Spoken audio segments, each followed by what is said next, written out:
Biarlah mereka bercerita tentang Achilles, sang pemberani dalam mitologi Yunani.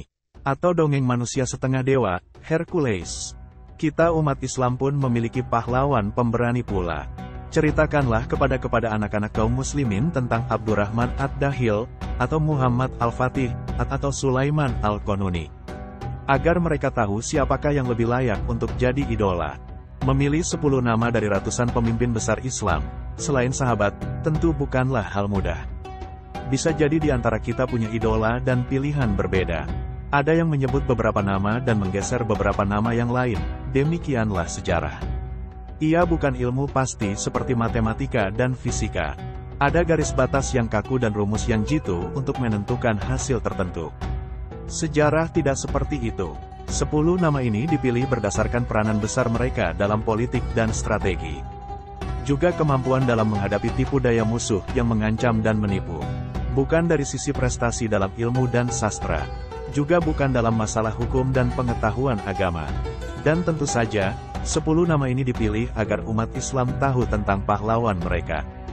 Dalam kurun 3 abad, nama-nama mereka dicatat sebagai tokoh besar dalam dunia militer. 1. Abu Ja'far Al-Mansur. Laki-laki tangguh ini memiliki peran yang sangat penting dalam sejarah berdirinya Daulah Abbasiyah, sebagai pencetus ide utama di balik kelahiran dinasti tersebut.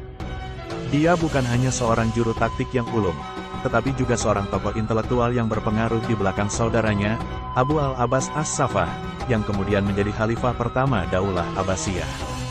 Ketika kekuasaan Daulah Umayyah menyebar dari wilayah Andalusia hingga Asia Tengah, terjadi kegoncangan dalam pemerintahan mereka.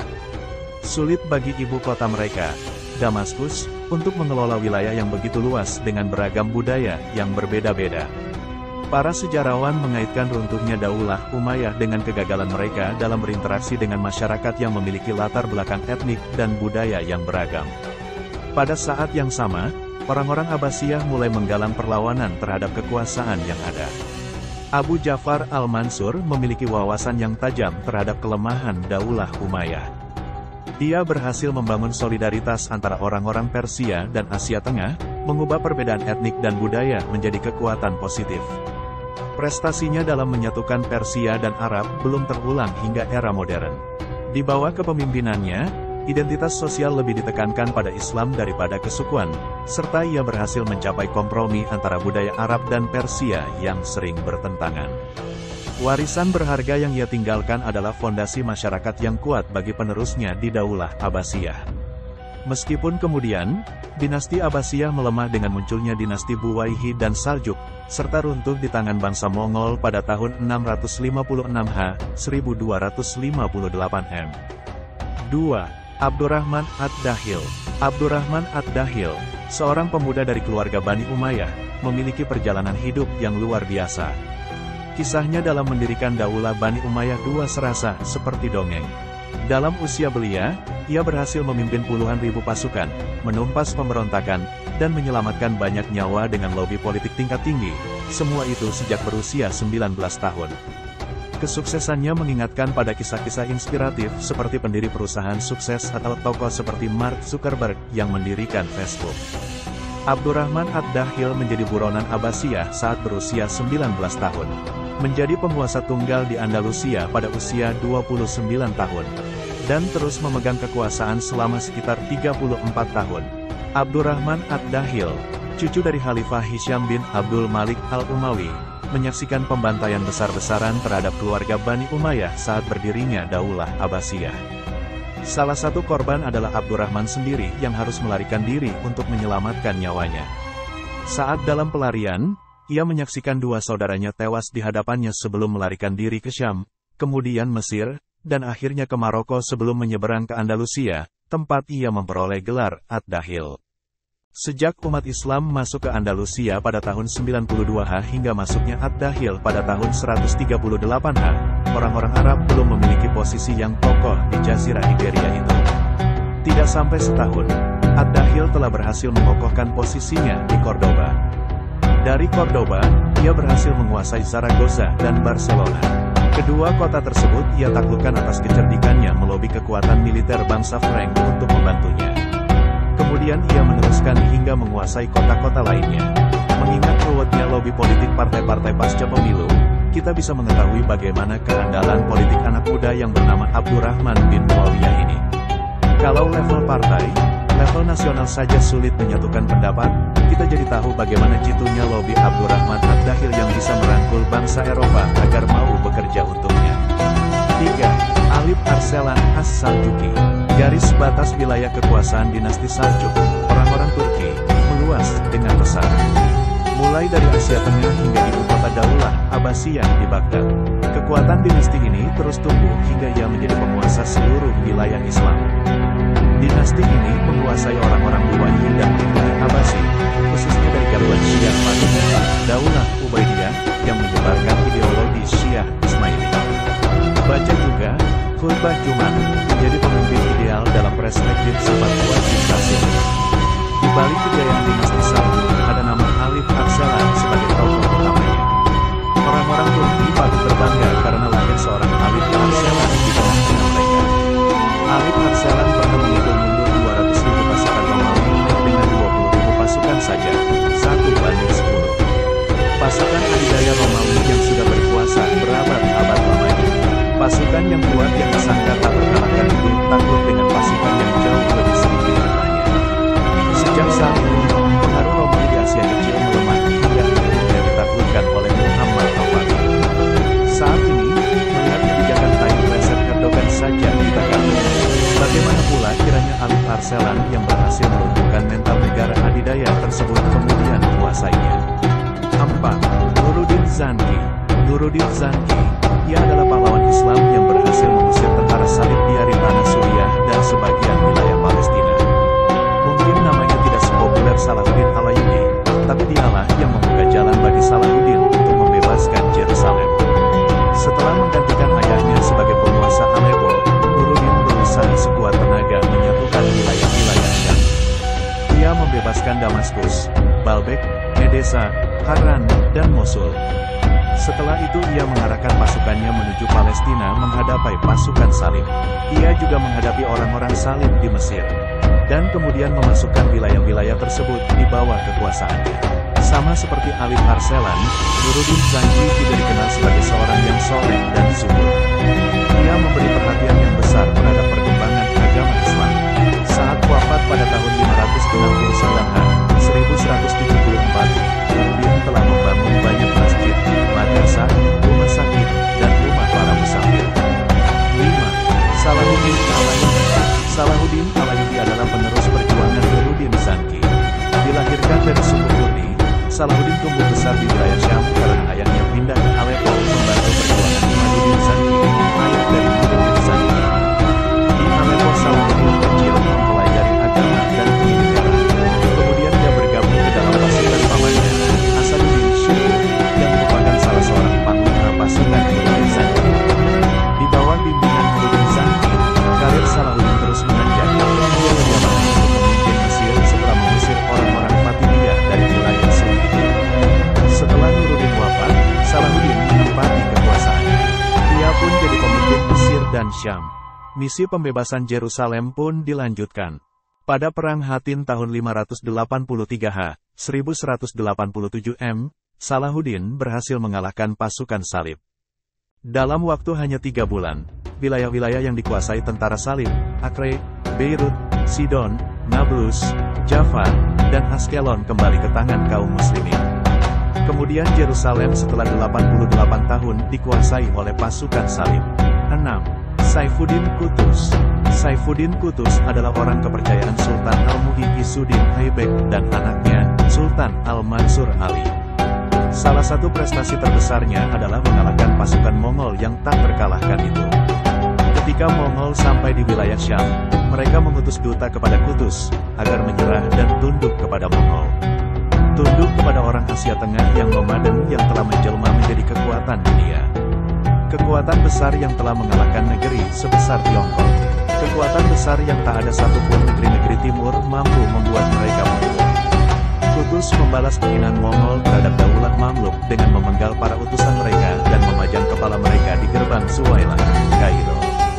Tindakan ini menegaskan sikap bersikap tegas Mamluk terhadap ancaman Mongol dan memicu perang Ain Jalut, yang menjadi perang paling bersejarah dalam sejarah kota Kairo dan berhasil menyelamatkan peradaban Islam dari keganasan bangsa Mongol dengan izin Allah.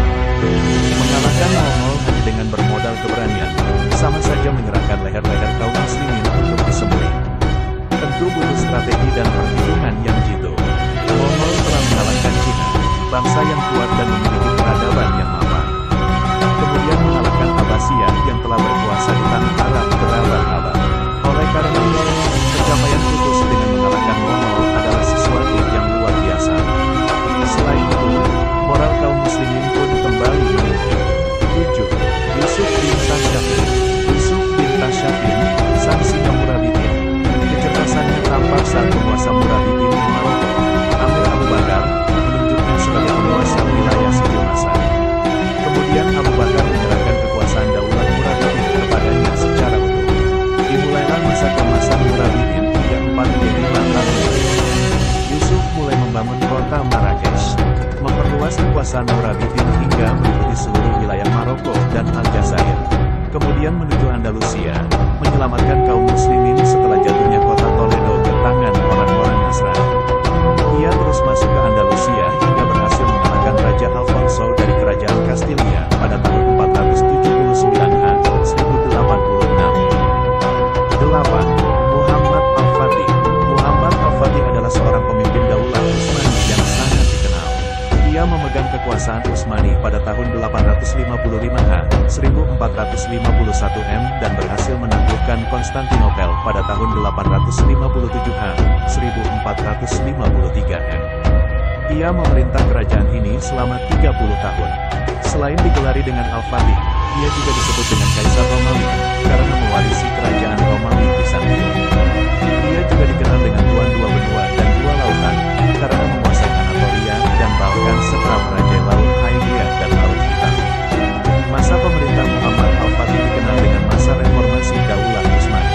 Dia membuat tata aturan yang berlaku merata di wilayah kekuasaan. Keistimewaan pemerintahannya ditandai dengan penjagaan luar biasa terhadap masyarakat pedagang dan perkembangan diplomasi dengan wilayah-wilayah tetangga. Selain dikenal sebagai pembuka jalan masuknya Islam ke Eropa, Muhammad Al-Fatih juga dikenal sebagai seorang yang toleran. Semua lapisan masyarakat Istanbul mengetahui hal itu. Dia sering berdiskusi dengan cendekiawan Itali dan Yunani di kota Balata, menunjukkan betapa terbukanya dia. Dalam pemerintahannya, Gereja Kristen Ortodoks Turki tetap berjalan normal seperti sebelumnya, hingga ditutup di masa pemerintahan Turki modern di abad ke-20. 9. Sultan Salim Pertama. Hanya 8 tahun saja Sultan Salim Pertama memerintah Daulah Utsmani, namun pencapaiannya begitu luar biasa. Mesir, Suriah, dan Hijaz menjadi bagian dari Utsmani. Inilah kali pertama Daulah Utsmani menjadi penguasa wilayah bumi terbesar. Baca juga, belajar kepemimpinan dari Umar bin Abdul Aziz. Pada masa pemerintah Sultan Salim Pertama, muncul ancaman di wilayah timur Utsmani dari kerajaan Syiah Safawi di Iran. Orang-orang Persia itu mulai mengancam Anatolia. Sultan Salim Pertama membeli dagangan mereka. Terjadilah pertempuran melawan Syiah Safawi di perbatasan timur Utsmani, di Sungai Efrat, pada tahun 920 1514 Dari peperangan tersebut, wilayah Turkmenistan dan Kurdistan menjadi bagian dari Utsmani. Pada tahun 922 dan 923 1516 dan 1517, wilayah Mesir dan Syam menjadi wilayah Utsmani. Kemudian Syarif Mekah menyerahkan kekuasaannya atas Mekah dan Madinah kepada Sultan Salim Pertama di Kairo. 10. Sultan Sulaiman Al-Qanuni. Setelah Sultan Salim Pertama wafat, kekuasaan Utsmani dipegang oleh anaknya, Sulaiman Al-Qanuni, 926 sampai 974 tahun 1520 sampai tahun 1566 Sultan Sulaiman mengikuti kebijakan pendahulunya dalam kemiliteran. Namun di masa pemerintahannya, hukum, kebudayaan, dan tata kota lebih tersusun rapi. Oleh karena itu, masa pemerintahannya terkenal dengan puncak kejayaan peradaban Utsmani. Pada masa Sultan Sulaiman, wilayah Beograd, ibu kota Serbia sekarang, Rhodes, Hungaria, dan Wina, ibu kota Austria, menjadi wilayah Turki Utsmani. Sultan Sulaiman melakukan aktivitas militer besar-besaran sebanyak 3 kali menghadapi Daulah Safawi yang berpaham Syiah. Pertama pada tahun 941 H, 1534 M ketika orang-orang Safawi masuk ke kota Erzurum di bagian timur Turki sekarang. Kedua, pada tahun 955 H, 1548 M terjadi kontak senjata atas wilayah Danau Van. Ketiga, tahun 961 H, 1554 M. Di masa ini juga muncul seorang pemimpin Angkatan Laut Utsmani yang terkenal, Khairuddin Barbarossa. Barbarossa adalah seorang panglima angkatan laut terbaik dalam sejarah Islam. Jasanya sangat besar dalam menjaga Laut Mediterania, pantai Yunani, Venice, kota di Italia, dan Spanyol. Tak terbantahkan bahwa sejarah Islam kaya dengan pemimpin yang menginspirasi dan meninggalkan jejak yang tak terlupakan dalam perjalanan umat. Dari kisah Abu Ja'far al-Mansur yang menegaskan keteguhan sebagai fondasi kepemimpinan, hingga kebijaksanaan Salahuddin yang membangkitkan semangat jihad dan kemanusiaan, 10 pemimpin besar ini telah menandai peradaban Islam dengan visi, ketekunan, dan keteguhan hati mereka. Melalui dedikasi mereka terhadap nilai-nilai Islam, mereka bukan hanya membentuk masa lalu, tetapi juga memberi arahan bagi masa depan umat Islam yang lebih baik. Dengan meneladani kepemimpinan mereka, kita diingatkan untuk terus memuliakan nilai-nilai keadilan, keberanian, dan ketulusan dalam setiap langkah perjalanan kita. Sebagai penutup, mari kita terus menggali inspirasi dari kisah-kisah mereka, memelihara warisan mereka, dan mengambil hikmah dari pengalaman hidup mereka untuk menerangi jalan kita dalam membangun masa depan yang lebih baik bagi umat Islam dan umat manusia secara keseluruhan.